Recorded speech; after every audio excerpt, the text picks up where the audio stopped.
Thank you so much for joining us today. I'm Linda Fitzgerald with the SBDC, and today I'm here hosting a webinar, How to Start a Podcast with Megan Spaulding. We're so glad that you're here to join us. We have a lot of people excited and interested in this topic. It is a hot topic right now. So thanks so much for being with us today. Pull out your notepads and we'll get started. I'm going to start off with our disclaimer. The information provided in this webinar and any supplemental materials provided to registrants are intended for educational and informational purposes only and does not constitute professional, financial, or legal advice. No registrant should act or fail to act on the basis of any material contained in this webinar without obtaining proper financial, legal, or other professional advice specific to their situation. The Northern California Small Business Development Center and its host, the HSU Sponsored Programs Foundation, specifically disclaims any liability, loss, or risk, personal or otherwise, which is incurred as a consequence directly or indirectly of the use and application of any of the information presented in this webinar. We are the Shasta-Cascade Small Business Development Center, and specifically we support Trinity and Shasta counties in far northern California. With the beauty of webinars, we have people joining us on webinars from across the country and even across the globe. This is a nonprofit organization, and we provide confidential, no-cost advisory and training services to small businesses. And we say no cost because your tax dollars have already paid for this service. So if you're in Shasta or Trinity counties, you can meet with Megan, myself, or another one of our advisors to help you move forward with your business issues. And if you're not in one of our counties and you are in the US, there is an SBDC in your area to support you with specialists customizing in a number of different areas. And right now, I would like to introduce you to Megan Spaulding. Good morning, Megan. Good morning. All right, well, thanks for being with us today. We've had a lot of people sign up, and I'm sure people are going to continue to hop on. So I'm Megan Spaulding. I am the CEO of Brand Science. We're a full service marketing agency. So we specialize in digital marketing, everything from websites to brands to podcasts. I am a former podcaster myself, so I no longer have an active podcast, but was a hobbyist for a while and really enjoyed my time doing that and learned a lot along the way. So the point of today is to help set you up both from a former podcasting perspective and the things that I learned on my journey when I had one, as well as from a marketing standpoint and my background in marketing, because making sure that one, your podcast is working for you, and two, you know how to get listeners. You know, a big part of growing that listener base is in your marketing. So we'll go over some of that stuff as well. So here's the agenda for today. We will start with why you should even have a podcast in the first place. We'll get into planning your podcast, the equipment you'll need, tips for recording, editing your episodes, very high level, marketing your podcast, and then monetizing your podcast. I do want to say with every section, we are going to have time for questions. And so at the end of each of these line items, we will open it up for questions. And then I'm going to try to get through this material quickly because I found that podcasts especially are something that people have a lot of really specific and unique questions around. So hopefully, I know we're slotted for 2 hours. I'm going to aim closer to 1 so that we have time for questions afterwards. So by the end of this webinar, you should be able to effectively plan your podcast launch and launch your first podcast. So before we begin, we have quite a few of you, but if a few of you want to unmute yourself and just introduce yourself and tell us about why you're here, what's your podcast idea?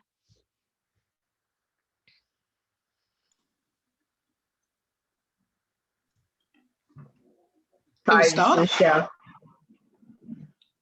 Oh. Janoya, can you go first? Oh yeah, okay. Hi, I'm Juliana. I'm in London, England, and I am creating a podcast at the moment, and all by myself. And I many times didn't know what I was doing, and many times I've wanted to give up, and many times I've cried. because I really had no idea what I was doing with it. But so I'd like to know, hear more about your experiences and how you got through to the end before I give up. So thank you. Awesome.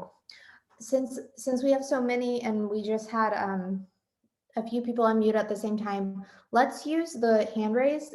So if you click on your participants panel, the participants button in Zoom, there should be an option to raise your hand, hopefully, and we can call on people that way. Beatrice?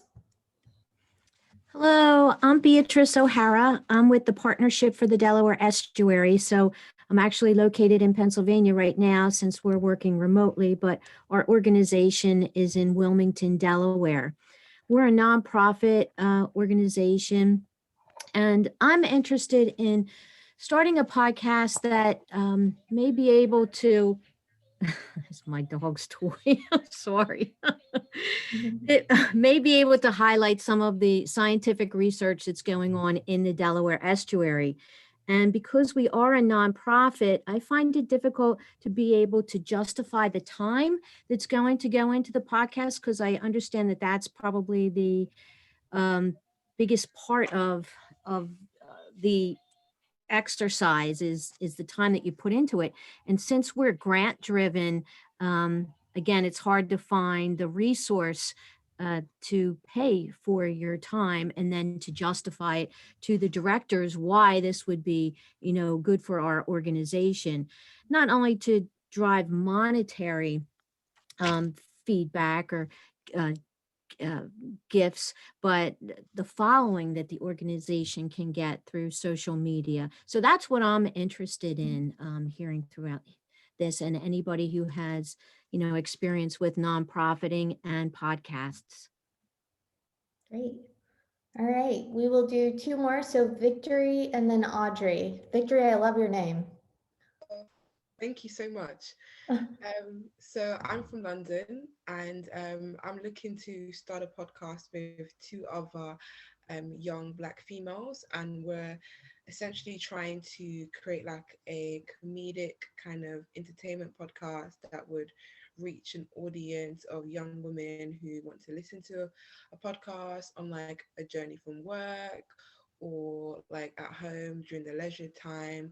And we're just trying to reach like a broad audience, but mainly like a young audience, university students, people working. Yeah. And the reason why I'm here is because basically I want to look at all the tips. I want to like see all the tips that I would need to know before I would essentially start it. Awesome. All right, we have time for one more. So Audrey.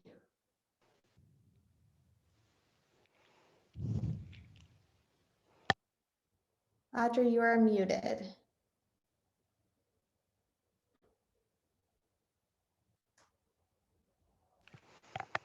There you go. Hi. Okay, I don't know if you can hear me. we can hear you now. Okay. I'm interested in doing a podcast for my legal business. So I have no experience at all. So I'm hoping that this webinar will assist me in getting some skills, knowledge, and etc., so that I can have a successful podcast. And for individuals who maybe can't afford some legal services, could at least have some access to information and etc. So that's why I want to be taking this podcast. Awesome. And what legal services are, what genre of legal services? Well, I'm from Ontario, Canada.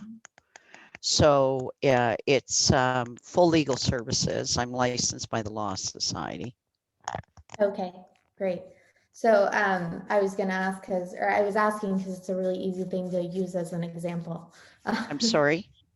It's a legal services are a really easy thing to use as an example. So I was asking, Right. so I could use as an example during this webinar. All right, well, let's go ahead and get started. So if you have any questions throughout the time, again, we'll have time for questions at the end of everything. You can also put those questions in the chat. And so if you have a question, you can raise your hand. Once the question time comes, we will, or I'll call on as many hands as we can. And then if you have any questions that you would prefer to put in the chat, I will answer those in between the sections at that time. Megan, Yes. just to let you know, I asked everyone if in the chat they can let us know where they're located, because we'd love to find out the kind of reach that we're getting with this podcast. And one question came across of, will the recording be available? So I'll let people know we are recording this right now. It takes a couple days to get everything finalized for you, but if you signed up for this and we have your email on file, Emily in a couple days will send you a link to this webinar and you'll have that. Megan, will you be sharing the slide deck? Yes, you'll get the slide deck as well. Wonderful. And to let you know, at the end of this webinar, I'm going to share with you a link to a survey. We would love to know what else you would like us to teach you on these webinars. And if there's any improvement you'd suggest for us, we would love to hear it, because that's how these webinars get better over and over. Back to you, Megan. Thank you. All right.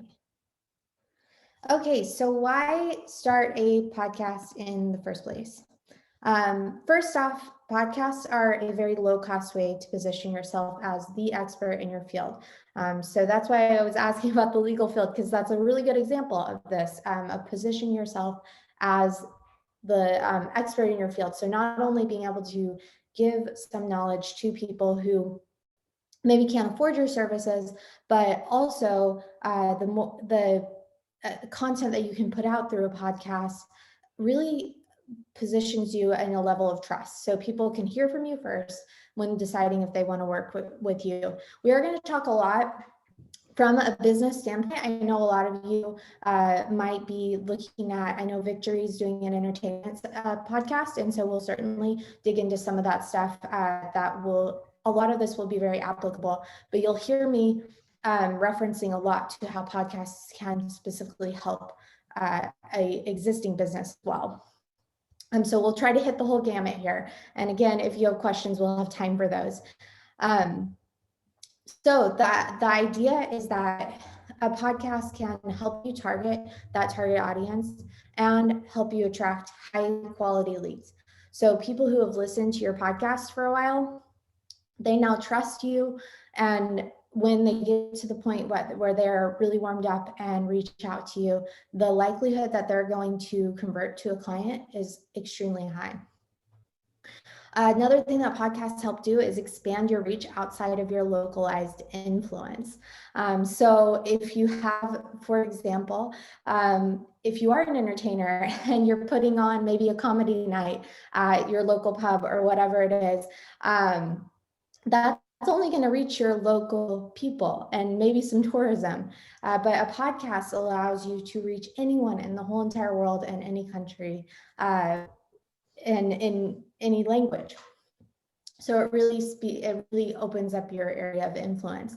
So this can be really helpful, especially for service-based businesses that have most of their clients are local, getting more clients free from outside of their area, and finding them in other ways other than Google or localized Google and Google Business. It's also a really great stepping stone if you want to be a public speaker. So if you have any aspirations of public speaking or making money off public speaking or being paid for your knowledge, a podcast is a great way to start. It's a super low barrier of entry. Nobody has to give you permission. Nobody has to say yes to you. You can just go make your podcast tomorrow and have it on iTunes in about a week. It takes a little while for iTunes to approve you, but it is a really great stepping stone. It gives people an opportunity where they can actually go and hear what you have to say. They can go and hear how you are as a speaker before committing to an actual speaking engagement. It's also a potential revenue source in and of itself, as I know many of you, if not all of you, are probably aware, many podcasts have advertising. And so Just the advertising alone can be a monetary gain, and we'll get into that a little bit deeper. Another thing is that podcasts are super popular right now. Why start a podcast? It's because people are actually listening to them. They're listening to them on commutes. They're listening to them even more now because of COVID. And there's stuck indoors. And what are we going to do? They have much more free time, and podcasts are just booming. So I'll have you do this one in the chat. What are your goals in starting your podcast? Why are you wanting to start your podcast? Specific to, well, it doesn't have to be specific to business. What are your goals? Is it to monetize? Is it to get more leads? Just put that in the chat.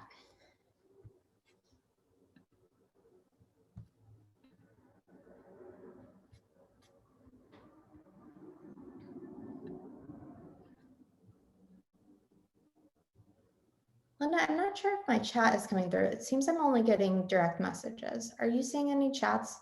I had turned the chat so they can only Zoom with the host. So let me make an adjustment. Oh, well, that would be why. Yeah, so they can definitely talk with you. We've had issues in the past where I had to do that. So let me open it up. Oh, that's fine. I can read off the direct messages. I just wasn't sure because they all said direct messages. Okay. So we have Brenda, who's looking to position herself as an expert in mental health.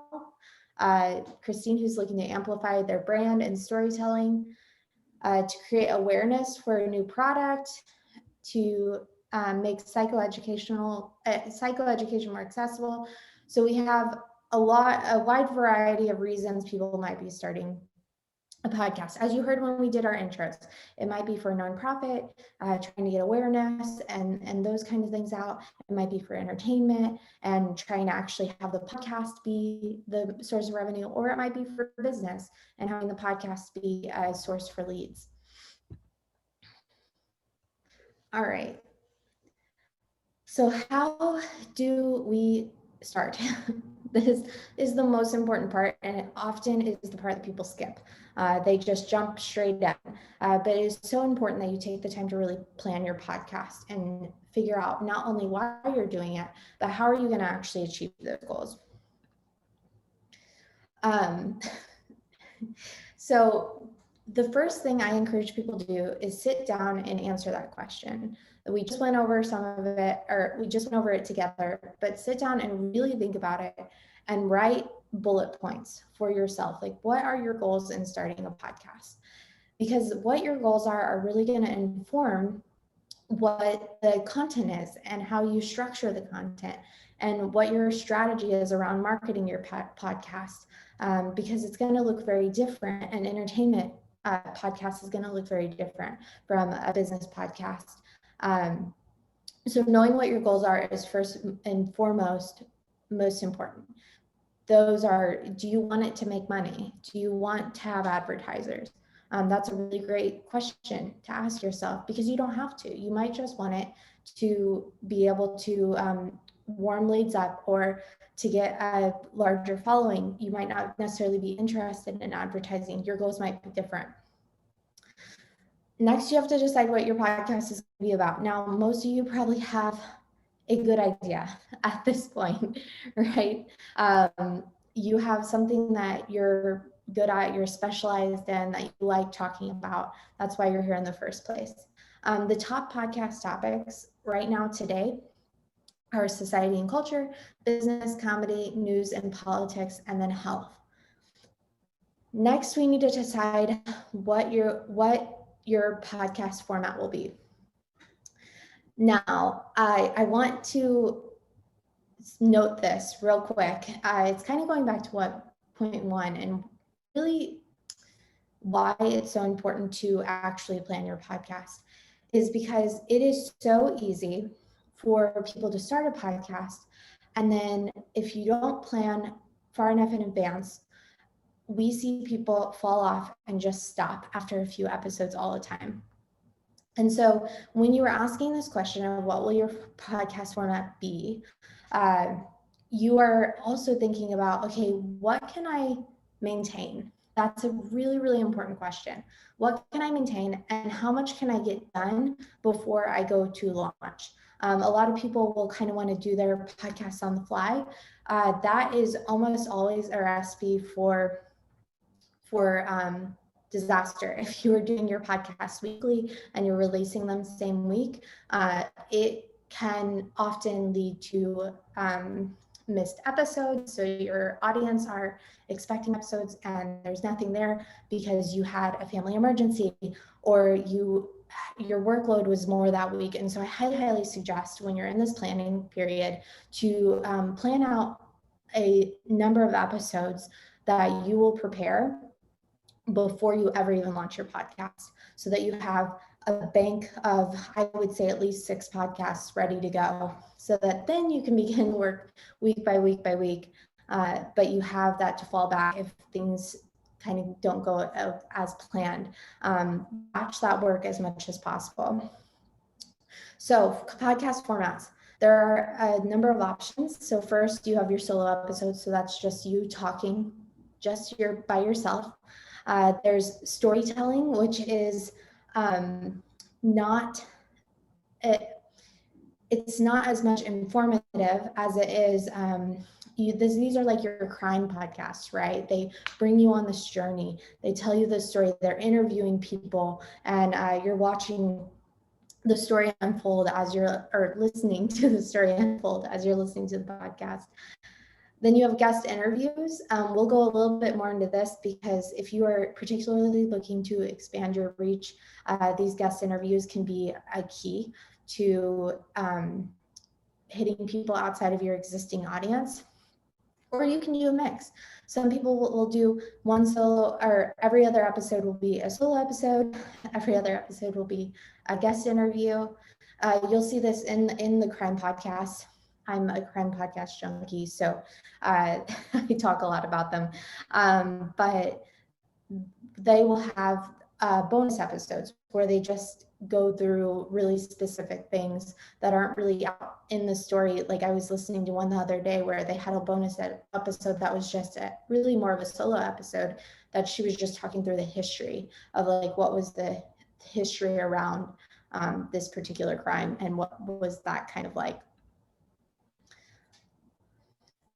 The next thing is really, really helpful for you to determine if you are better on or off a script. So this is going to be really specific to you, and I would suggest that you trial and error this. So do it where you write the entire script word for word and you read it off. And also do it where you have just bullet pointed what you're going to hit, and then try to speak that way. Person to person, it's going to be very different. And so figuring out what you are most comfortable with and where you sound the most natural is really important. So I would suggest doing both, record yourself doing both, and then listen back and decide what sounds the most natural. Maybe have a couple friends listen to it, because you want to make sure that you come off as authentic as well. We have some background noise. The next question is making the decision of how often you want to release episodes. So this goes into planning how many you need to have as well before release. How often are you going to release them? Is it going to be weekly? Is it going to be bi-weekly? Is it going to be monthly? Is it going to be twice a week? There's a lot of decisions that go into this decision process.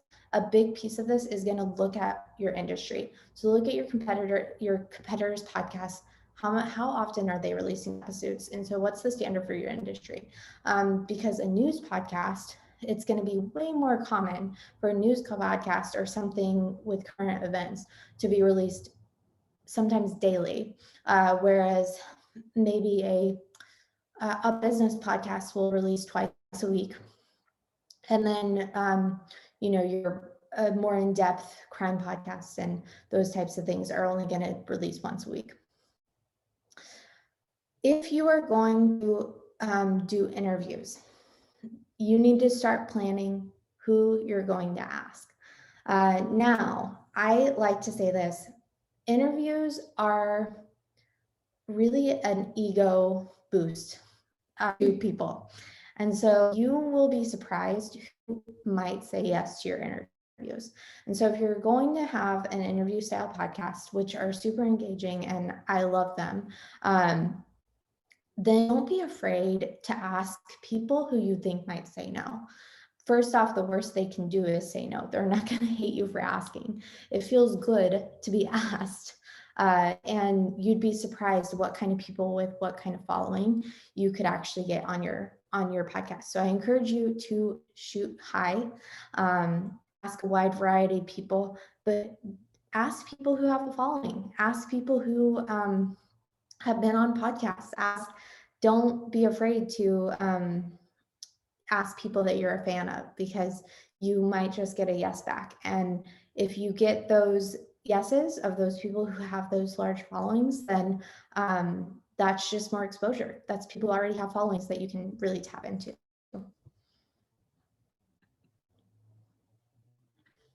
All right, I'm going to take a brief break. That was a lot of information.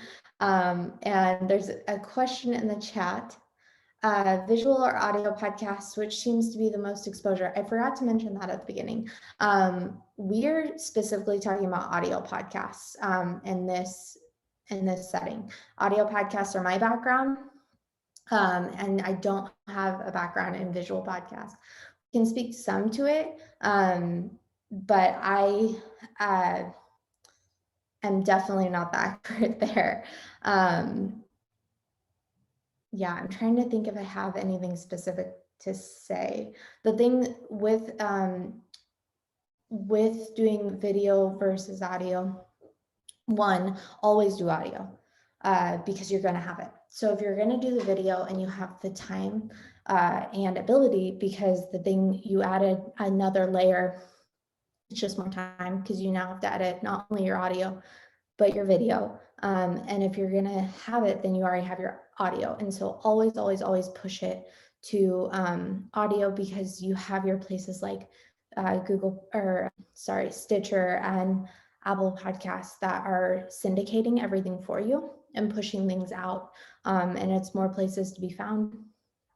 And yeah, that would be my answer there, is to, if you choose to do video, make sure you also do audio. It's no extra work because you've already edited the audio for your video.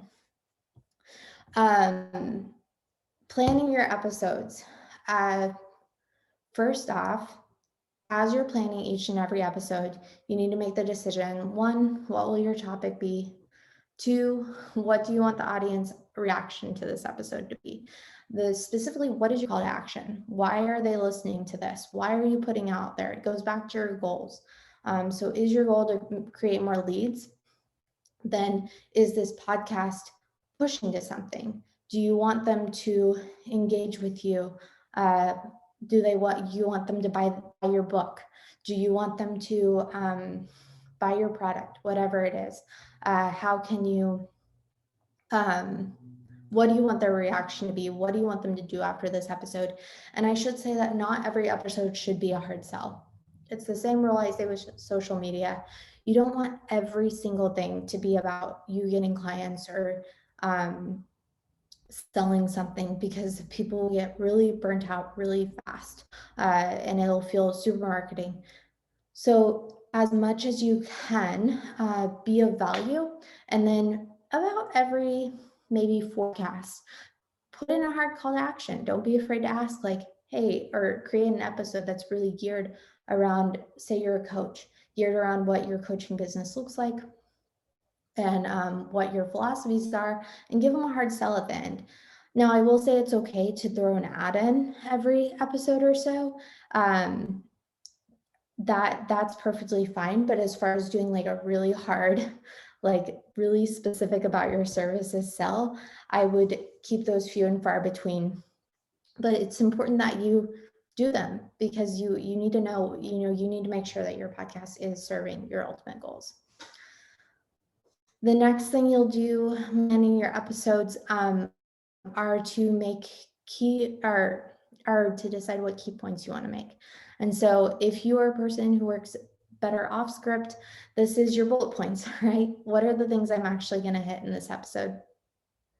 And make sure that it follows logic, and you're able to hit each and every point you want to make during that time.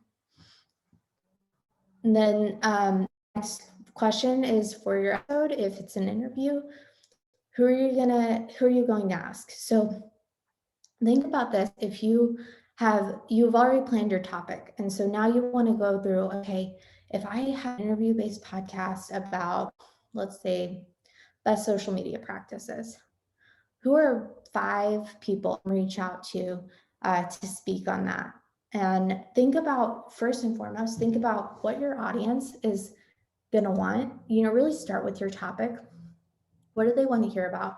What do they care about?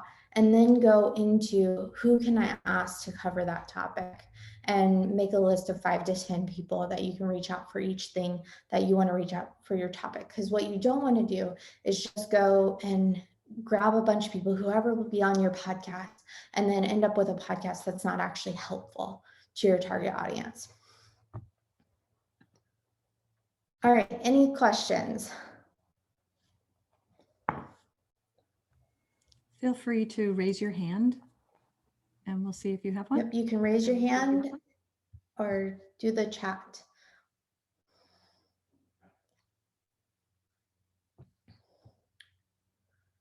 All right, if there are no questions, then we will just keep going. Oops.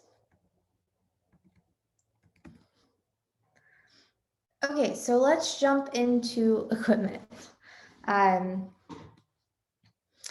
First off, this is majorly going to be determined by your budget. You can spend as little or as much as you want on a podcast. We'll put a disclaimer here. I am not an audio expert. Yes, Elizabeth, we will be sharing the slides by email later. I'm not an audio expert. I actually went to college to get an audio engineering degree, and I didn't realize how much science went into audio engineering, and I abruptly switched. But here are some of the most popular ones out there for podcasting as far as microphones go. And you think some of the most highly produced podcasts are going to use a lot more equipment than this, and it's going to be a lot more expensive. So it literally is, hey, what's your budget? What quality of podcasts are you going to put out? And going from there. But for most of us average Joes, you can use either your iPhone earphones. These mics are actually pretty high quality. I do suggest that you use the ones on the cord. The earbuds are getting better when they first, at least the AirPod Pros are, but there's a lot more feedback on those. And the ones on your phone, you can get right up close to your mouth and get a pretty quality audio if you're really balling on a budget. Outside of that, so the most popular podcast mics that if you have the budget to actually spend on a mic, I would highly suggest it, because they're definitely going to be better than your earphone mics.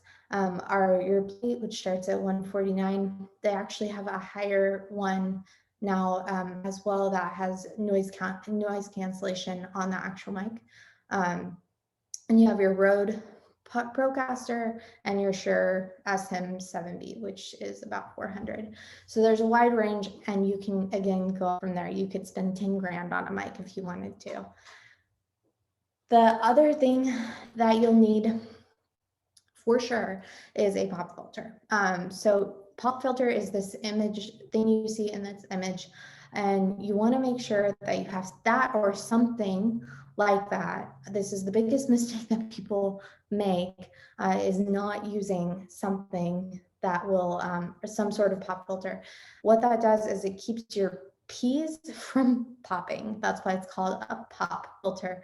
And you will notice if you don't use one, every word with a P in it comes across as p, p, especially on your higher quality mics. And so you want to make sure that you have something, because that's the fastest way. I used to work for an advertising agency that did an in-house podcast, and they didn't have a pop filter, and they had all this amazing, great, high quality equipment, but the P sound on their podcast would like hurt your ears to listen to the podcast. And it almost, I mean, it took what should have been a really high quality podcast, and everything else was high quality produced, but that one lack of a pop filter almost made the podcast not able to be listened to. I couldn't listen to it. It drove me crazy. So there's that. The next thing is acoustic treatment. So the biggest thing, which we'll go into on recording, is your noise. So making sure you're recording somewhere that's quiet, because the more noise you have in the background, the lower quality your audio is going to be. And so if you have the ability to set up some sort of an acoustic treatment, which is, there are these little foam pieces of foam that you put on your walls that will help absorb the noise, then that is definitely, it's a low cost investment. And this is, again, your acoustic treatment is something you can spend $0 on to thousands upon thousands of dollars, depending on your needs and what you're trying to do with this podcast. If you're trying to be the next best crime podcast, then you're going to want to throw some cash down. If it's for us average shows, having a little bit of foam on our walls around us works fine. If you don't want to do that, or you don't have a good space, the best place to record your podcast is inside of a closet. The clothes around you are going to really soak up a lot of that noise, and especially that echo. So we'll talk about this. I'll probably say it 20 times. Echoes are the hardest thing to pull out of your audio. It's basically impossible, which is why this acoustic treatment is so important. But a walk-in closet, carpeted, is like it's gold. You're gonna be great. I know I've heard some people will pile up blankets around themselves and sit on the floor to their podcast. So again, it goes all back to budget, and there are ways to do it for free. But if you have $0, zero budget, just take a seat in your closet and record your podcast. Megan, there's a question while you're still on that slide. Someone's asking, are there specific types of pop filters to explore? And they're asking also about recommended brands for pop filters and brands for microphones. I am actually not seeing any of those questions. Am I not seeing all of the questions? They may be coming to me as the host. Oh, okay. Weird. Okay. No, these pop filters, I mean, people will take pantyhose and stretch them across what's it called? A clothes hanger. Your pop filters, it's not a big investment, and it's not, it's literally just like a pantyhose line. There are some things that, or some microphones that will have something that goes over the mic, like your actual, it's reminiscent of like the 90s, the little pads that would go over the mic. But no, your quality of pop filter isn't going to make a difference. Your quality of microphone is going to be way more important. And there's no special brand on pop filters. It's literally, it might as well be pantyhose. You could probably pull pantyhose in front of your face and talk into your mic and take care of your P's.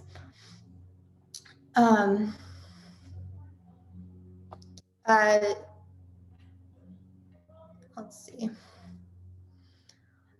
So with the other equipment you'll need is headphones. So I suggest, you can use your iPhone earphones.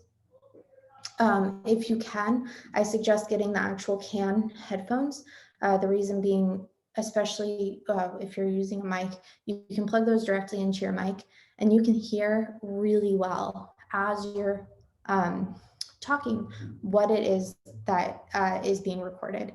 And so you would be surprised what gets picked up in audio and what doesn't.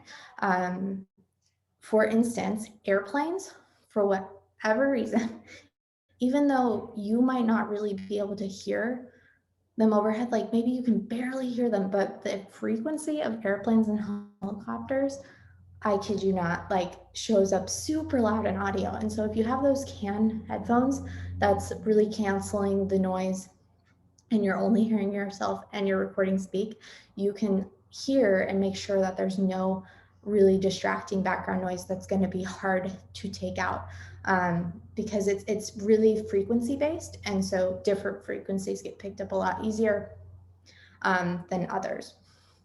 Megan? And the next thing you'll need is an editing software. So GarageBand is free.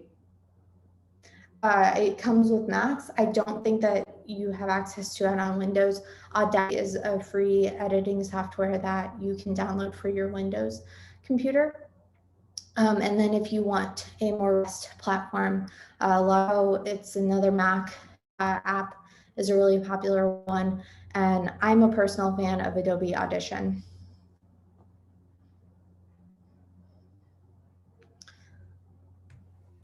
Megan? I'm going to take a moment to answer a few questions that have come through. Is it possible to podcast outside, like in a backyard? I would highly suggest not doing it outside. You are going to get the most feedback outside of anywhere else, except for maybe like a gymnasium where there's a lot of echo. And when you have feedback in the background of your audio, I mean, you can, I'm thinking of one podcast where it wasn't horrible that I know she was outside when she was recording it. But for the most part, it's loud. Outside's loud. You have all kinds of stuff going on. And so you want to be somewhere quiet as possible. Can I edit with iMovie and save file as MP4? I am not familiar with iMovie, but I'm sure you can.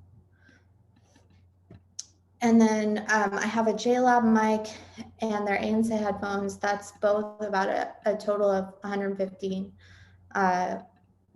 And he said, so Justin's saying that they work pretty well. So I don't know if there's a way to show that to everyone, but it's JLab mic and ANC headphones that Justin likes to use. Okay, so if you are interviewing, then you will need something to capture these interviews. Zoom is the easiest, in my personal opinion. There are some actual things out there. So Zencaster, that's really built specific for podcast interviews, but most people have access to Zoom and you can record your Zoom calls. I actually should have thought about looking this up. It used to be free that you could record them even on the free account. I'm not sure if that's still true because I've had a paid account for so long now. But Zoom's a really, really easy one. You just hop on Zoom just like that. They do a really good job with audio quality. And they actually cancel out some of that noise for you. So I have found that to be really effective. Then you need your podcast host. So this is something that people don't really realize. You can't just go put your podcast on Apple or Stitcher or whatever it is. You have to actually host that audio somewhere, that audio file, much like a website.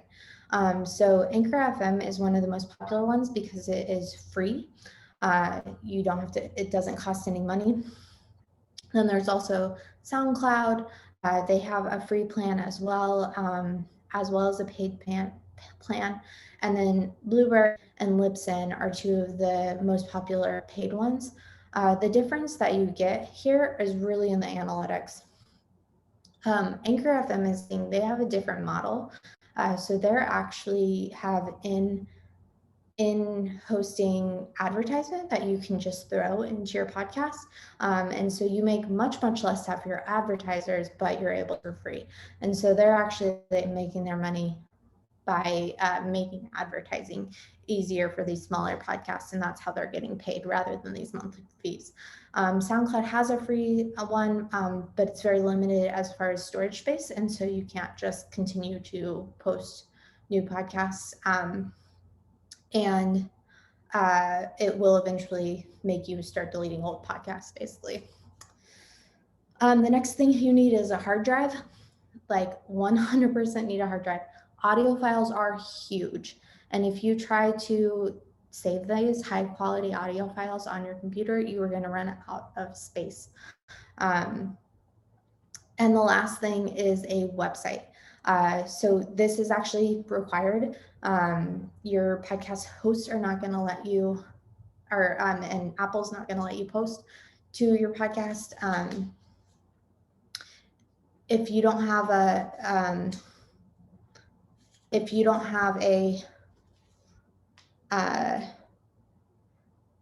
so sorry, I got a 911 text.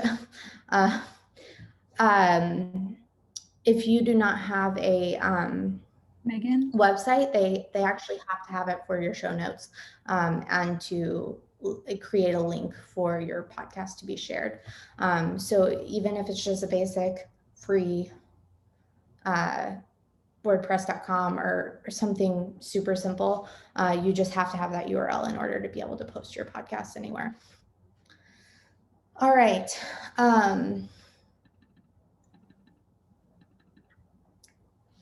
I've been trying to help someone with this aspect. What is the best way to reach out to people who can handle the technical aspects, such as editing? I live in Maui, so it's sometimes hard to find these kind of people. Any ideas? Yeah, so there's a ton of freelancers that do this, that do it remote as well. And so first off, Upwork is going to be a place that you can find podcast editors. Fiverr has some podcast editors, though I'm always hesitant towards Fiverr. You want to make sure that you're working with someone who has really great reviews and all of those things.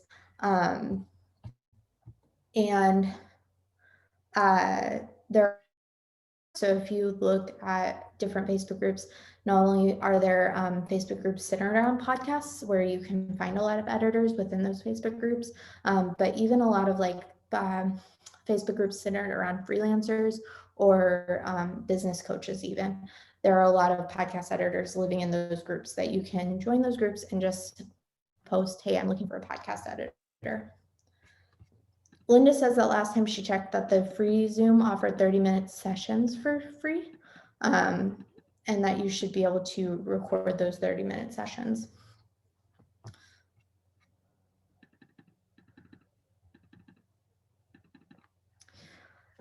So Sal said, FYI, some microphones require sound mixers and interface to connect to a computer. That is absolutely true. So the ones that I mentioned in this webinar are all Okay, great, thank you.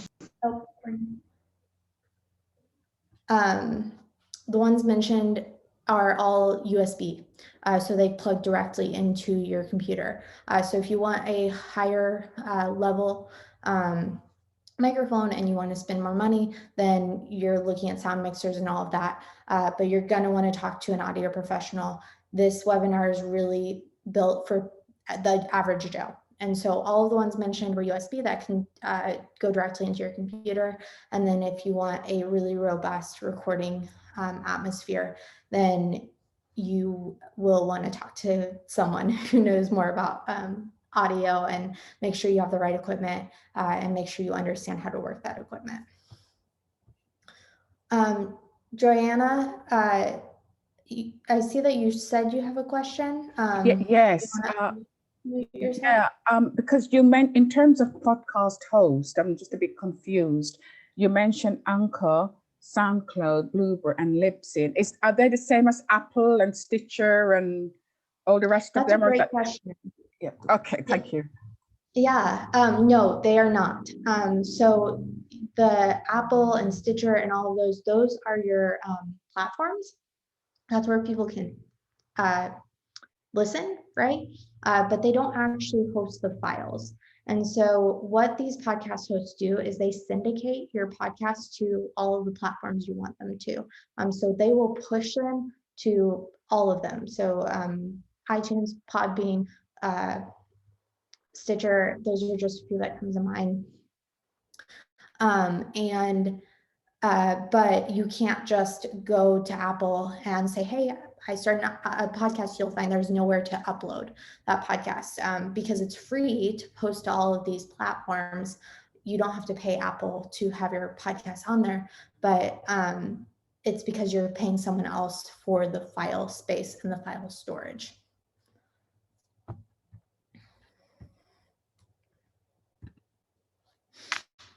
All right, so let's jump into some tips for recording. This is going back to one of your guys' questions of time. How do I justify my time? Podcasting is something that, one, you need to know how much time you can actually spend. A lot of that will depend on what quality of podcast you want and how robust you want it to be.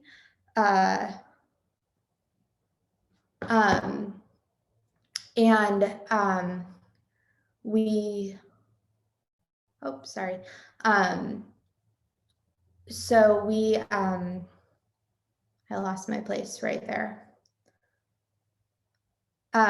So with your time, thinking about how you want to, how much time you want to spend. And so when I was podcasting, one of the things I found was I just didn't have the capacity to do more than maybe an hour a week, which is not that much in podcasting when you're doing a 30-minute episode.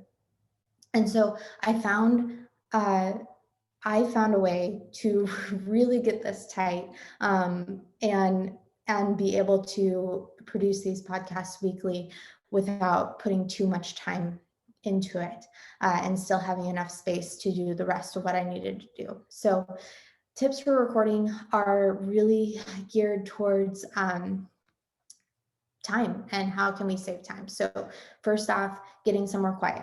The more quiet of a place you're in, the less editing you have to do in post, which is going to save you a bunch of time. Second off, it doesn't have to be perfect. This is what editing is for. I remember when I first started, if I messed up, I felt like I had to start the whole podcast over, but you don't. That is why editing exists, and being able to chop up your audio into pieces and put it all together so it doesn't sound like you made a mistake. Now, I'm going to hop to the fourth bullet point. These should be in different order because this is in the same vein. I like to follow what I call the 3-second rule. And so if you mess up, you stop talking for 3 whole seconds. And you can see right here in this audio what this looks like. If you see these places where the audio is dead and it's flatlined, those are the 3-second pauses. What this does is save you boatloads of time in editing because you can go straight in, you're looking at your editor, you can see your sound wave, and you can see exactly where you messed up and where you need to go back and clip that error. Now, echoes, I've mentioned this, they are the one thing that is nearly impossible to remove from audio. Background noise, a lot of your audio editors are going to have a really quick way to remove background noise. But echoes, so if you're a gymnasium would be the worst place to record a podcast because those echoes are hard for the noise cancellations to really identify. There are some level of echo removers, but it just ends up stripping all of the body out of your voice and it just sounds really cheap. And so you want to make sure above all else that you are not in somewhere that is echoey. All right, other things, turning off electronics and air conditioning. These are weird frequencies that get picked up really, really loud.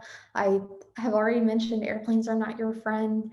Stop and wait for airplanes because they will show up on your audio and they are hard to get rid of.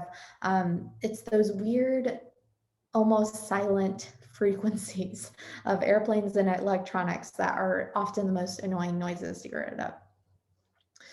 Use your closet if you don't have acoustic treatment, and really go with your flow and figure out what works for you. So that's going back to your script, whether you use a script or not, what works for you.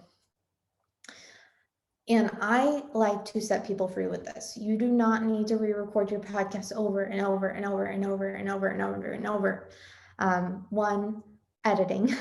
Two, most people don't have the time. I mean, if you are really looking for this to be your only source of income, there's podcasts out there that make $1 million, over $1 million. Some of them, some of these major players in the game are making millions off their podcasts, but if that's the goal, then okay, let's amp our quality up. Let's re-record if we have to. But for the most part, for most of us, re-recording is going to be relatively a waste of time. And so just make sure that you're taking those pauses so you can see where you messed up, so you don't have those errors in your actual live podcast. Make sure it's quality in that way, but don't get too in your head and obsessive about this, especially if this is just an auxiliary to your actual business. The next thing is record your interviews on separate tracks. This is a mistake I see a lot of beginning podcasters make, is they will Zoom. If you record on Zoom, it gives you an option to record it on 1 track or 2 tracks, or at least it used to. I think it might be only 2 tracks now. But if you record on the same track, or say you have someone in the room with you and you record on the same microphone, that is really, really hard to edit. It's hard to edit. So you'll see when you're editing your interviews, we'll go into it a little bit, there'll be like ums and yas that are like barely audible that are more distracting. And so if your tracks are not on separate tracks, then you can't remove that. Or say I sneeze in the middle of my interview guest saying something really insightful and I sneeze. I could remove that and keep her great audio clip if we're on separate tracks. But if we're not, then I have a sneeze in the middle of what would have been the best line in the podcast. So you want to make sure you you do that on separate tracks, which allows you to cut just one off.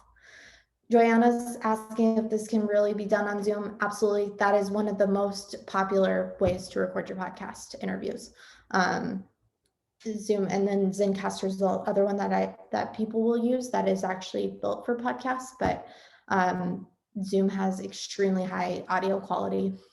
They're in the business of audio quality. They need to make sure that you can hear each other. And so how is recording on 2 tracks done on Zoom? It's in your settings. You can Google it. If it's not already doing that by default, you can go in and actually set up the settings to record on separate tracks in Zoom. So just give it a quick Google. All right, so I'm going to give a pause right there and see if there's any more questions.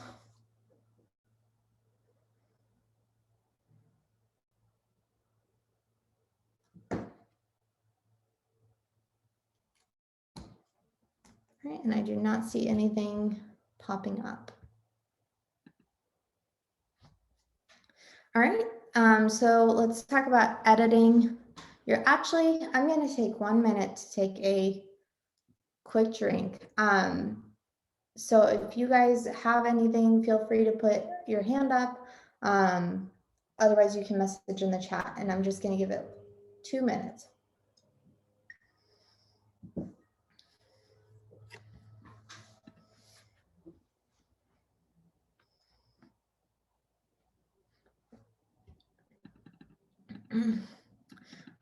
Okay, Ding is asking if I could clarify how to get your podcast on platforms such as Apple Podcasts.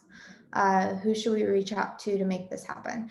So your podcast host will push to these platforms for you, with the exception of Apple Podcasts. And I mean, they do push to Apple Podcasts. You do have to do some setup beforehand, which is at connect.itunes.com, I believe is the URL for that. But your host pushes automatically for you. And some hosts might submit to Apple for you. You'll have to check with whatever host you use.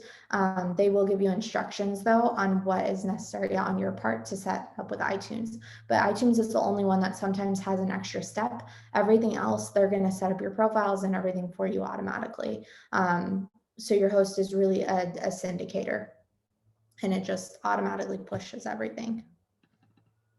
If I make my podcast,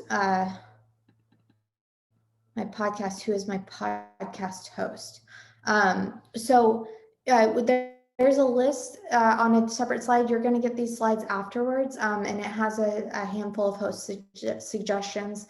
You can also Google podcast hosts. They're just businesses that operate exactly like website hosts.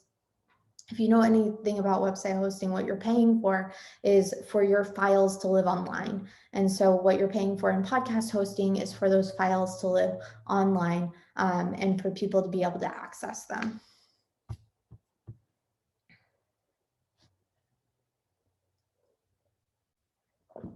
All right, so let's jump in. Editing. What? Yeah, it's kind of just to clarify, Megan. So the podcast host you pay for, but the platforms you don't pay for. Correct. Yeah, it is free to be on your Stitchers and Apple podcasts of the world. It is the actual hosting, the file hosting that is paid.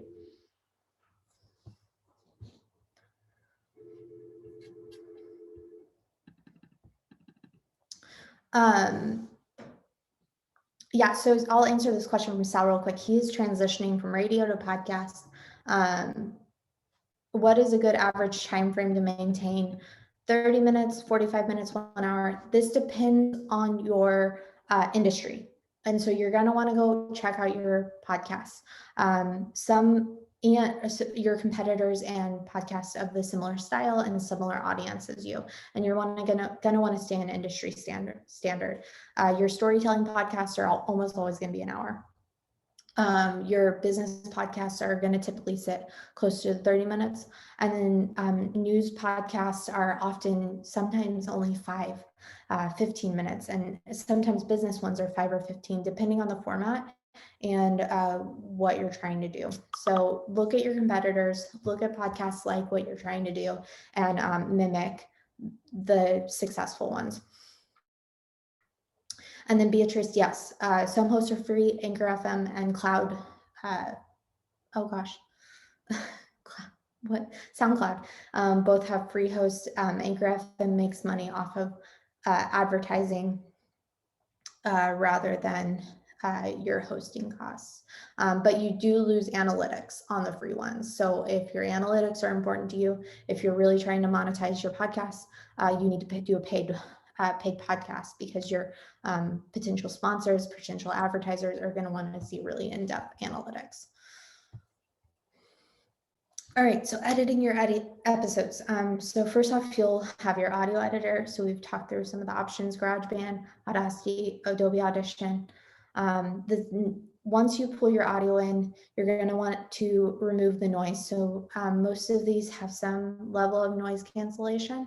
It's different from place to place, and we're not going to dive into the exact way that you can do these things. It is way in the weeds, but just know that you can Google these things or talk to a podcast editor about how to do these things, but they're pretty basic things. So whatever platform you're using to edit your audio, look up how to remove noise on that particular platform. It's going to be different depending on the software that you're using. And there's tons of software out there. There's even iPhone apps out there that can help you edit your audio. But you want to make sure that you remove your background noise.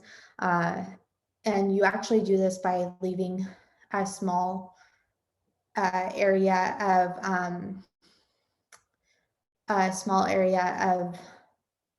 time before you start your podcast, so that you can pull just the sound of the room before you start speaking. And then these systems will analyze that noise and try to pull all of those frequencies out without removing the frequencies from your voice. The next thing that I always suggest you do that really ups the level of your audio quality is something called sweeping, audio sweeping. It's where you sweep for harsh frequencies. So I don't think that the free things have this. I know Adobe Audition has a way for you to sweep your harsh frequencies. It's called what you're looking for is a parametric equalizer. I should have put that in the slide. But your parametric equalizer and is the actual tool that's called, and you can Google search how to sweep your audio for frequencies on whatever platform you're using. So what this means is that there are frequencies that you can't audibly necessarily hear, but they're irritating to your ears. You just don't know they're there when you're listening to the full audio. And so you can isolate certain frequencies and turn the volume all the way up on these frequencies and sweep through your audio so that you can hear what frequencies are really showing up loud. And then you can actually mute those particular frequencies, which helps just clean up your audio and make it sound a lot softer and easier to listen to and higher quality. So it's a super easy, like 5-minute thing that you want to Google how to do with whatever platform you're using for editing. For the experts, you can play around with things like reverb and compression. This, for your average Joe, is dangerous. If you don't know what you're doing, you can make your audio sound way worse and way not as professional.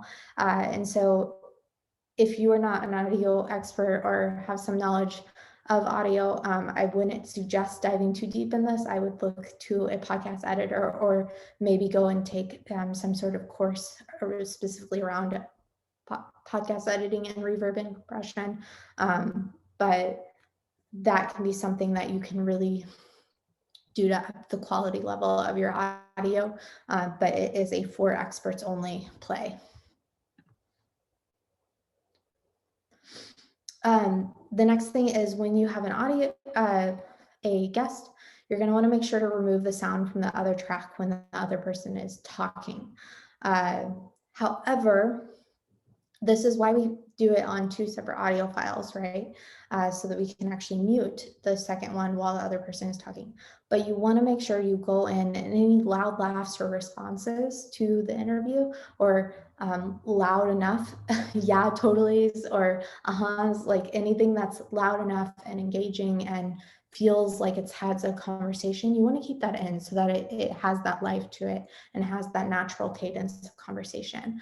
But anything that feels mumbled or is barely there, or you didn't quite loud enough, you're going to want to go and remove so that they aren't distracting. All right, I'm going to look towards this chat for some questions real quick before we get into marketing. Orly says, at the risk of being redundant, what are the best hosting options for good analytics? Blueberry and Libsyn are the 2 most popular as far as for their analytics and things like that. So those are the 2 paid ones that were suggested on that page, and they are mentioned in the slides. If there's any questions, I will give it a minute. Feel free to. So Sal gave a great resource. I think you chat it to everyone. Ophonic.com lets you upload your audio file and will analyze your audio file and clean it up for you. And then you're able to download it. It gives you 2 free hours. If you want more, you have to pay. But that is a great resource. Thank you so much for that, Sal. That's a great free resource for you guys to save you some time on your podcast editing. Right-hand woman, it looks like your hands raised. Hi, can you hear me? Yes. Yes, I'm Alejandra. So yeah, I'm a life coach. So one of my questions is like, if I, go with the host, like the free one first, can I change to different one later? If I see like, oh, I'm getting more people, or I'm more interested in making more money. So that would be possible, or what will be the, Yes. issue? Yes, you can. Thanks. It will, to get switched over, you will likely have a little bit of downtime because you have to kind of remove your files and remove your podcast for a second and re-add it. But you can still, it'll still be under the same podcast and all of that, at least on iTunes. You might want to check if you're getting like some people are really successful on like Podbean, which is kind of a third party, or not kind of, it is, it's just another podcast listener that's not direct through your phone. And you want to check to make sure wherever you're syndicated to, that you're getting the most listens to, that you're not accidentally fully removing your podcast and reviews and all of that. But you shouldn't, your reviews should stay in place and those kind of things, switching from hosts. But you want to talk to your host if you go to switch, talk to whoever you're switching to and have them help you with that process to make sure that nothing gets lost along the way, particularly existing reviews and existing downloads and all those things.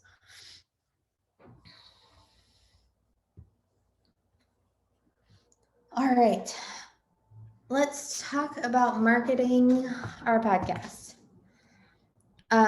So first off, marketing your podcast. If you are going to have a guest on your podcast, this can be one of the easiest way to market your podcast. Invite people who have good followings that are in your target audience, and think about who their followings are, because if their followings are people who are likely going to enjoy your podcast at large or use services of your businesses, those are great people to think about, because you can leverage their audience. And so when you ask someone to be on your podcast, highly encourage them to post to their socials, send to their email list, whatever you can get them to do. Of course, the larger they are, the less they're going to be willing to do for you. But whatever you can do, it doesn't hurt to ask. And so ask anything you want, ask to your heart's content,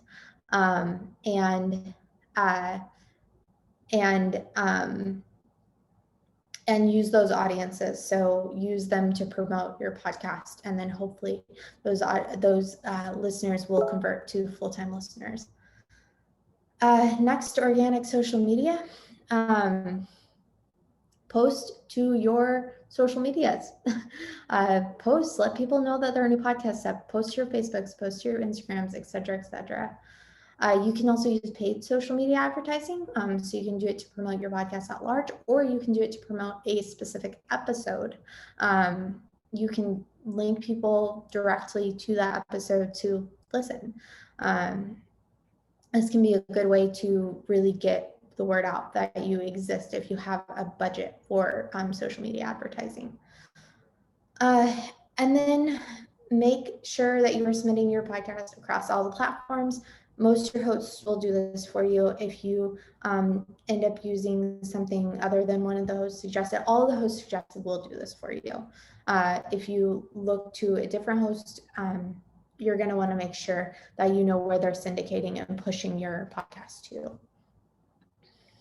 And the reason that's under marketing is because a big thing is search on these platforms. A lot of people will find your podcast just because they're searching for something. And so you want to think about, when you're naming your podcast, when you're titling your episodes, what are people going to be searching for, and how can you pick up some of that organic traffic through these through these listening platforms based on what people are searching. Joanna's asking if I can explain more about paid social media. So that is a whole entire subject on itself. I would suggest reaching out to Joanna. I think you're in the UK. So I'm not sure if you guys have something of the equivalent of the SBDC, which is over here in America. If you guys have some, that's our Small Business Development Center. If you have something similar, I would go and ask for mentorship around paid social media advertising, ask if there's advisors. I'm just not sure what your resources are in the UK, but you'll want to talk to someone who's experienced in paid social media. Okay, thank you. Okay, so next, ask for reviews. So reviews are a really great way, not only for people who organically stumble across your podcast to see, oh, this is our 5-star podcast, but they can also bump you in the search results because the more people like your podcast, the more you're going to get suggested when people are searching. And so I've recently seen some podcasts start doing like giveaways for reviews. So they'll do honor giveaways like at the end of their episode. Anyone who gives a review this week, we're giving this away. And then the next week they'll announce that winner. So that's some ways to generate reviews. Ask for reviews on your social media, ask for reviews in your emails, anywhere you can to get that social proof up. The next thing is to think about, okay, you might be having guests on your podcast, but think also about the fact that other people have podcasts and need guests on their podcasts. And so connect with other podcasters and make a super intentional effort to connect with other podcasters so that you can actually be the guest on their podcast. This is an even better way to tap into their audience that's already there, that they can hear from you. And if they want to hear more, they'll float over to your podcast and your social networks. So where do you find these other podcasters? There are tons and tons and tons of Facebook groups. You can Google them and search them. There are Facebook groups within niches. There are Facebook groups that are more generic. There are Facebook groups towards people who want to be public speakers that also have podcasts. There are a lot of great places to connect with other podcasters. And so just do some searches of these Facebook groups, or LinkedIn groups are getting really big as well now. So I would look there too, and just connect and get to know some other podcasters. Twitter also has a rich podcasting community, though it's mainly in the news circle. And I haven't personally tapped in as much to Twitter. This is just something I've heard a lot of other podcasters have found. Engaging on Twitter with other podcasters has been a successful way to connect and land guest spots. You need to get an email list. You need to email your people when new podcasts are coming out. So if you have an existing email list, if you don't, set it up 100% and start getting people on that list so that you can get those downloads, because ultimately those download numbers are going to be the things that continue to boost your podcast, and you're not going to get downloads if nobody's listening. So let them know. And then create a blog on your website. So you have to have a website to have a podcast. You don't necessarily have to have your podcast on your blog. And so create something on your website where people can easily go and just listen to your podcast on your website. So your host is going to have an ability for you to embed your podcast. So some of them have RSS feeds where it will actually, you can talk to your web developer about getting it to automatically upload to your website. That will be different from host to host. I'm not sure if any of the free ones have automatic RSS feeds that can integrate like that, but the paid ones certainly do. And otherwise you can, I know Anchor has an embed code that you can just go in and manually do it yourself when your podcast goes live. So create a blog on your website, let people listen from there. That all counts towards your analytics. All right, let's stop for questions one more time.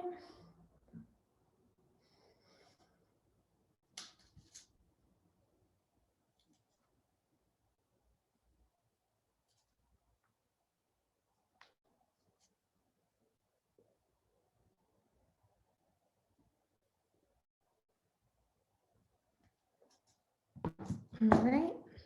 I'm not seeing anything come through, so we will. Oh.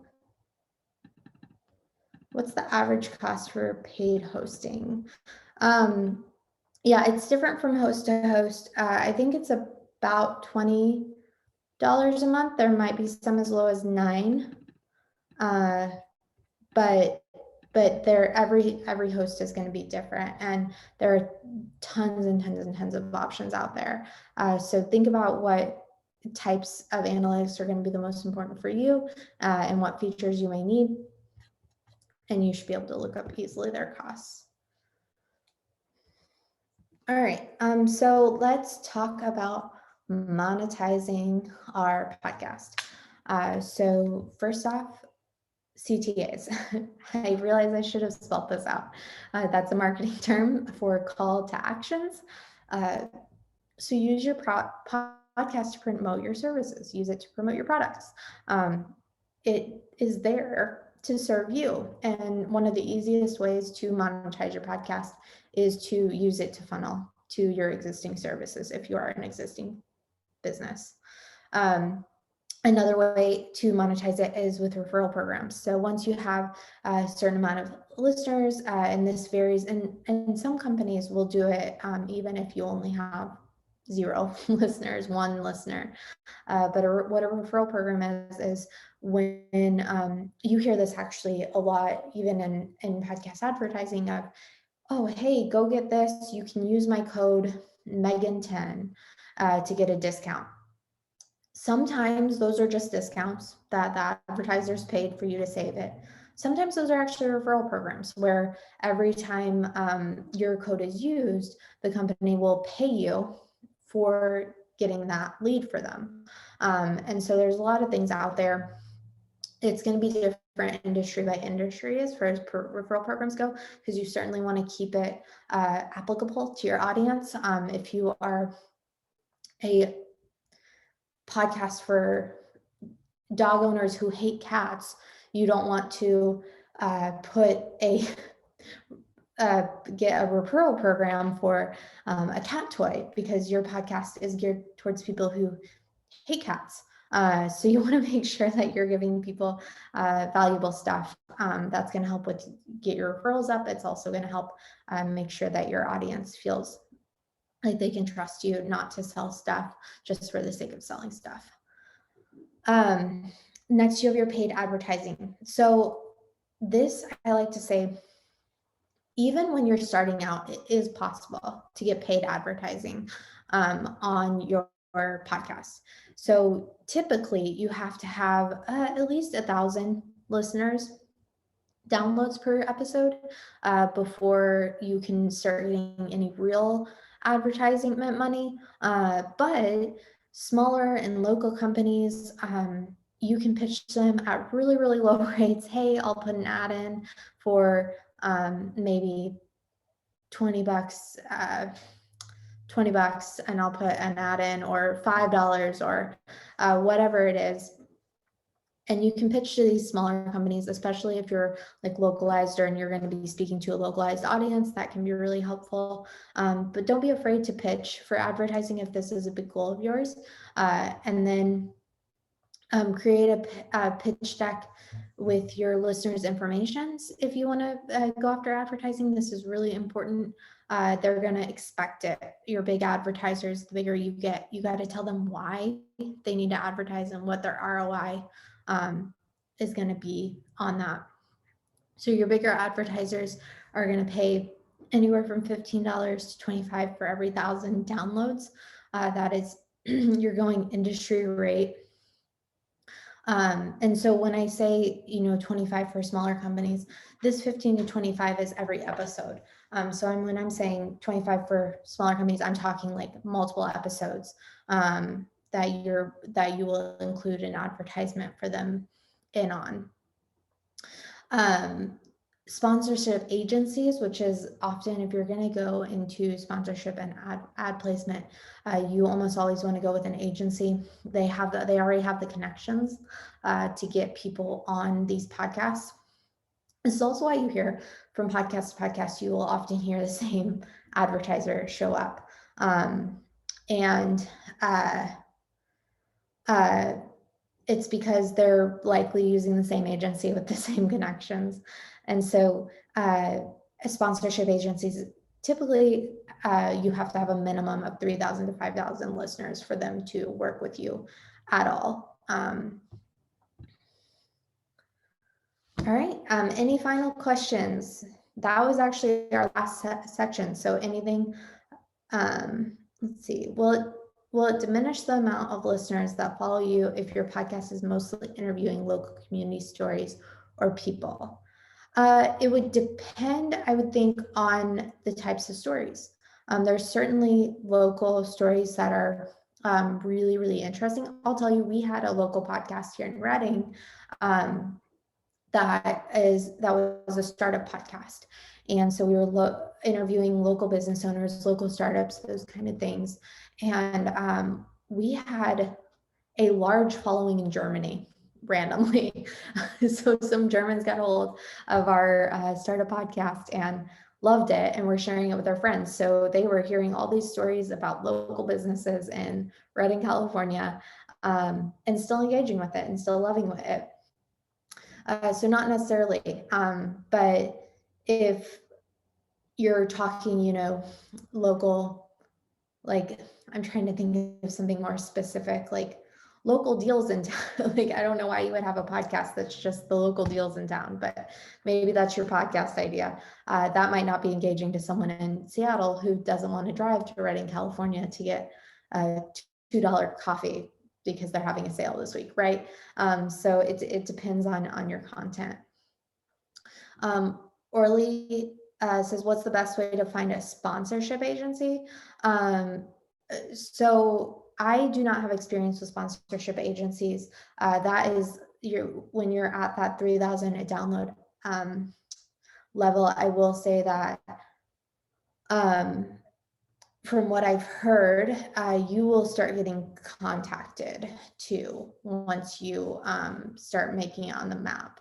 But to find a sponsorship agency, there's a ton out there. You can Google search them. You can I would go to your Facebook groups for podcasters and ask.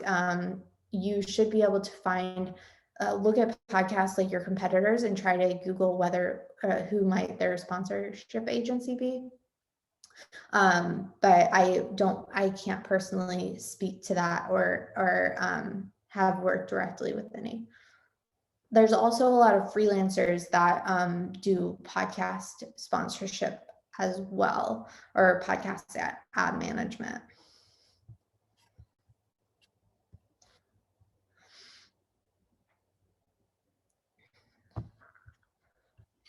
Right, feel free if you have any more questions to drop them in the chat or to raise your hand to the right. I'm sorry, I said to the right because that's where it is on my screen. To raise your hand in the participants panel.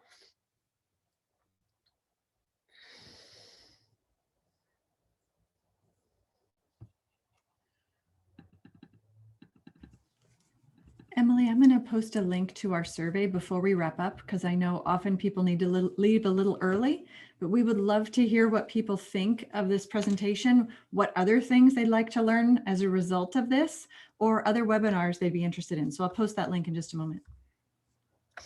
Yes, this webinar is made free for you through the SBDC, but those reviews of these webinars are what keeps them free. And so if you guys can respond to that survey when Linda posts it, that is super helpful for us.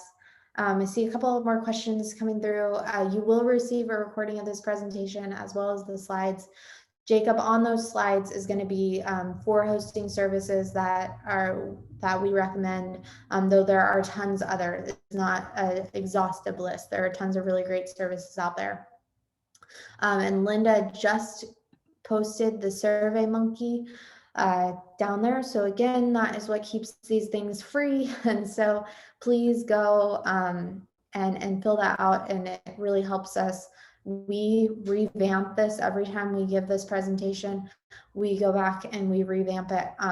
So if there's anything that you wanted to hear more about, or if there's anything that wasn't clear or you didn't think was necessary, please put that in there so that we can better serve anyone else who wants to start a podcast.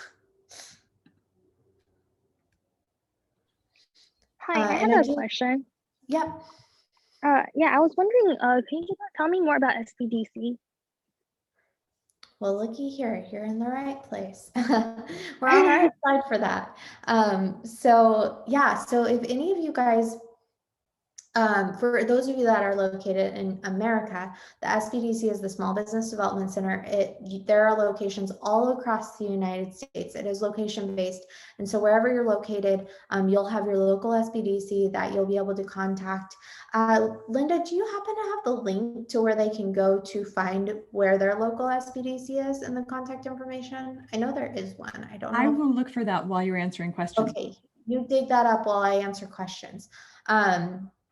But we are with the Shasta-Cascade SBDC, which is we cover the northern California regions of Shasta and Shasta and Trinity counties. It's right in front of me. I almost said Shasta and Tehama. I'm like, that's not right. So this is our contact information. So anyone who lives in Shasta or Trinity County can reach out directly to us. So your SBDC actually has specialized advisors that are available and paid for by your tax dollars. And so absolutely go take advantage of them. And you can work directly with them for free. It's a service that's set up by the SBA, which is the Small Business Administration. And again, that is all over the United States. No matter where you're at, you're going to have a localized center that's servicing your area.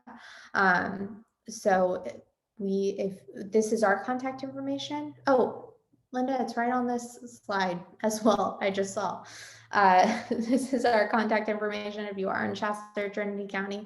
Other than that, you can use this link, and Linda also posted it in the chat to contact your local SBDC.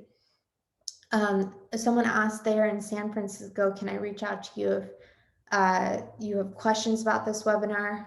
Linda, do you know the answer to that question? I would certainly reach out to your local SBDC first and see if they have someone who specializes in podcasts.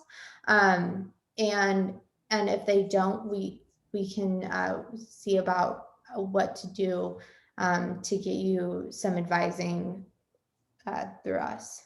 Yeah, I would point them to Emily. Emily's email's right there. Emily is the person that in a couple days is going to send you the recording of this webinar along with Megan's slide deck. And Emily has amazing connections throughout the SBDC. So if it isn't something we can help with, she can certainly point you in the right direction. Yes. Justin's asked, what do we need to know about creating podcast brands in terms of legality, copyright, trademark, LLC, etc.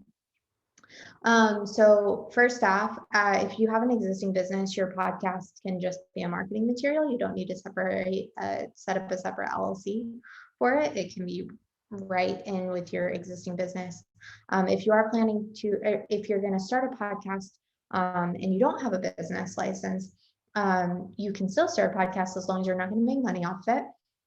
And then if you're going to start a podcast and you don't have a business license and you want to make money off of it, then you will need to set up some sort of business license, which will be different county by county, state by state, country by country. And so you'll want to make sure wherever you are. And I should say, because I know there's people who are not in America here, I would reach out to, in general, I would reach out to your local jurisdiction and make sure that you are on the up and up. Same goes for copyright and trademarks. So it's going to be different country by country. Copyright at least will be. And I am not a copyright or trademark expert, so you will want to consult with a lawyer if you have any questions around copyright and trademark.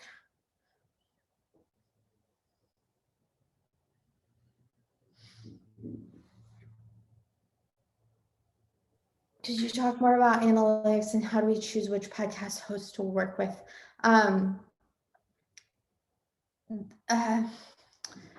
It's hard to, it's a pretty big topic.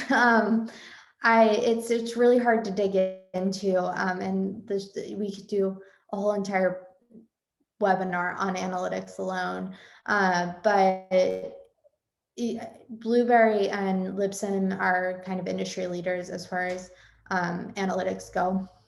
The biggest thing is not all of they track your like downloads and listens and listen times and all of those kind of things. I would they're mainly important if you are looking to have advertisers, but look into whatever hosts you're looking into, and a big thing depends on your goals, because if your goals are advertisers versus like website leads, you might want something that has more information on how people are converting to sales on your website, and seeing what's potentially out there on different hosts for that tracking, versus if you were solely going after advertisers want very specific information on your downloads and your reviews and all of those kind of things. And so whatever your goals are, think about what kind of analytics matter, and then do your research. Because there are, like I said, that is not an exhaustive list. There are probably 100 podcast hosts out there. And yes, we are circulating the slides after this, Emma.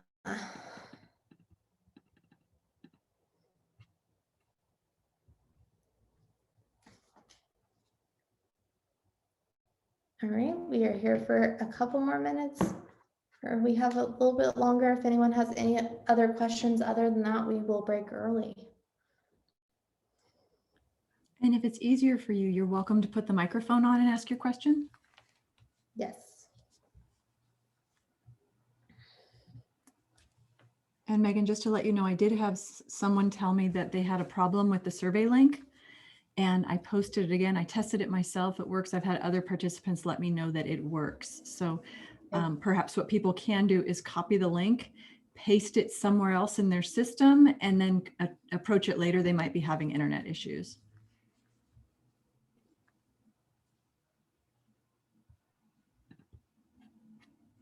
Oh, they fixed it. Wonderful. Thanks for letting me know. I'm glad it works now.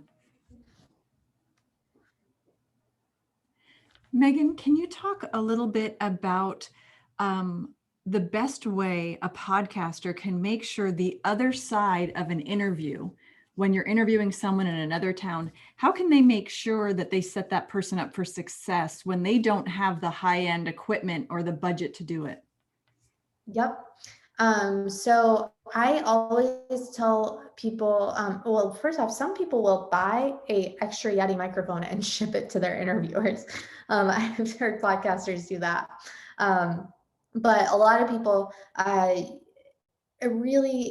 audio has come so far in the last decade, and your Apple headphones, they work really well. And so I always suggest tell your interviewees to make sure that they use the headphones. Again, it's just seems to be the clearest when the microphone is on that lapel, because it can just get right up to their mouth and does a really good job and keeps things really high quality.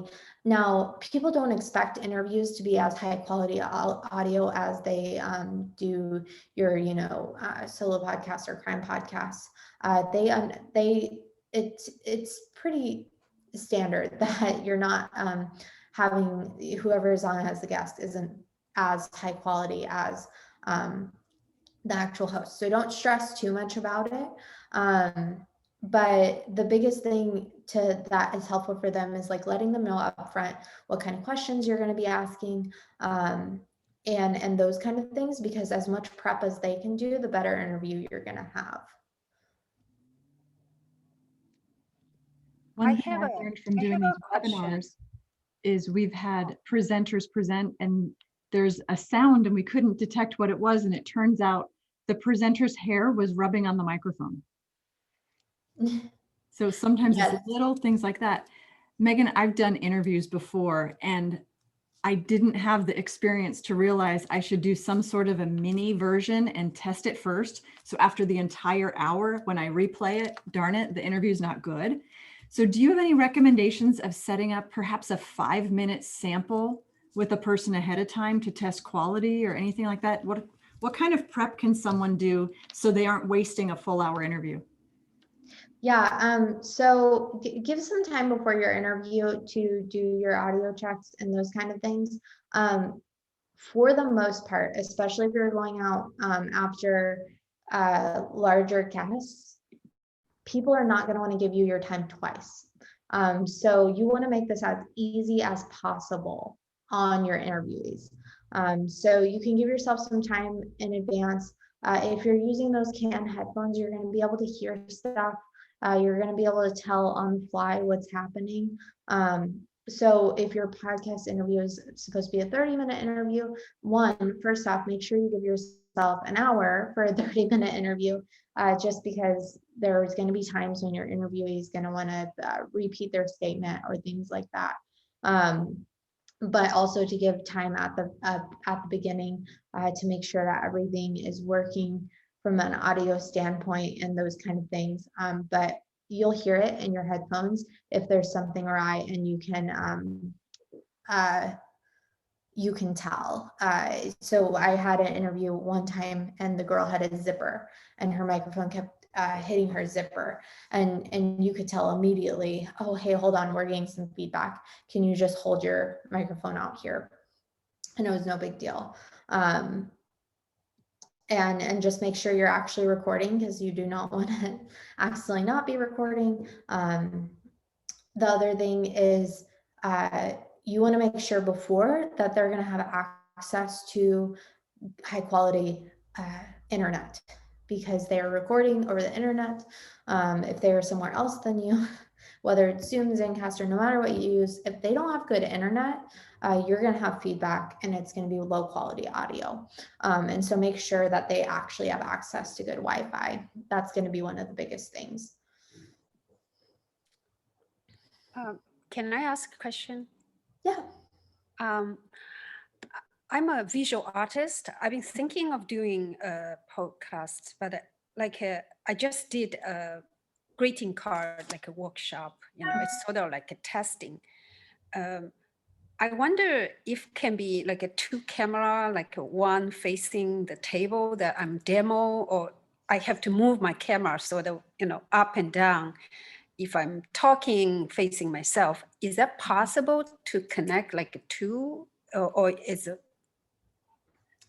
Yeah, so my experience is an audio only podcast. So I'm certainly not a videographer or know much about video. I would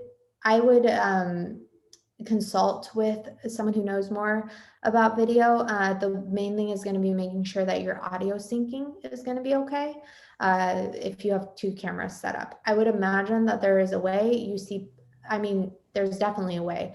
If you for example, live news, they often cut to different cameras, right? And so in the audio synced and nothing's weird about that. But I would definitely consult with an actual videographer of your best setup to make sure that your audio stays synced to your video. Megan, I've done that before in Zoom, where I have Zoom running on my laptop, and then I'll have a separate laptop with a different occurrence of Zoom. So it's logged on as a completely separate user, or even have times where I've logged on as an additional user for my phone, so I could have 3 cameras going at the same time, and the ability to share video and record. So that would be something worth testing and kind of playing with, because I think Zoom has the technology, but I haven't done it on a regular basis, but I really think the technology exists there. Yeah, it sounds like she's doing actual in-person art, so she will likely need an actual camera. If I may, Yes. speak to that, because I've been trying to do that. Yeah. There is you can get 2 cameras, like USB cameras. Logitech is the ones that I'm using, and plug them into your USB port. And then there's a software that's called OBI, and that allows you to hook up those cameras and be able to switch from one to the other. I'm starting to work it. I'm not totally familiar with it. So, but I have been able to bring it up and be able to record that, because I'm also trying to record Zoom interviews and using the audio for the podcast as well, and a video log, because that seems, for YouTube now. But there is a capability, like I said, if you can get some, like 2 cameras, USB cameras, these are 720, the resolution, which is fairly good, and be able to utilize that OBI software, which is, again, free if you're on a budget. I mean, there's other ones out there that you can use, but being able to use that, I've been able to start to make it happen. I'm still just working on it, trying to figure out all the ins and outs and the settings. But yes, you can do that, and probably utilize it also for streaming, like you're going to go to Facebook or YouTube. Again, it's just learning it and figuring out those different connections. And that's kind of what I'm experiencing right now, as far as being able to also use the video part of it as well as the audio part once you record it. Thank you so much. You said OBI. Yes. It's. I just can Google get the install the software. Yes, you can go. It's. I'm trying to remember what it stands for, but it's OBI, and it is free software. Orange bagel ice cream. Yes. Okay. Yes. Thank you. You're welcome. Awesome. Thank you, Sal. All right. Are there any other questions? If not, we will go ahead and wrap it up.